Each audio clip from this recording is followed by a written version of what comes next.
Hi friends, ఏం చేస్తున్నారండి? భోజనం తిన్నారా? టైం అయితే 9 గంటలు అవుతుంది కదా. నేను ఇప్పుడే తింటూ ఉన్నాను. మరి ఇంకా ఆలస్యం ఎందుకు? ఈరోజు మా ఇంట్లో ఈరోజు వంట ఏందో చూద్దాం రండి. వేడివేడిగా రాగి సంగటి అండి.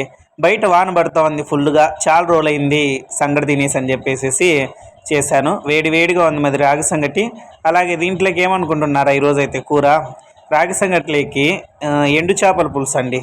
ఎండు చేపల పులుసు ఎట్లా చేసేది నాకు తెలియదు. నేనైతే ఈరోజే మొదటి టైం అయితే చేశాను. నేను కూడా మన యూట్యూబ్ చూసేసి చేయడం అయితే జరిగింది. అయితే చాలా అద్భుతంగా వంట రావడం జరిగింది ఈరోజు. అంటే చాలా బాగా రుచికరంగా కూర తయారైంది. చాలా టేస్ట్గా ఉంది. మరి ఎండు చేపల పులుసు నేను ఫస్ట్ టైం చేశాను. అయితే చాలా చాలా రుచిగా ఉంది. అసలే వేడి వేడి రాగి సంగటి, దాంట్లోకి ఎండు చేపల పులుసు, ఇంకా కాంబినేషన్ సూపర్ అండి. నేనైతే 2 టైం తినేసేసాను. ఇంకా మీరు ఆలస్యం ఎందుకు? మీరు కూడా ఇంక వచ్చేయండి, తిందాం రండి.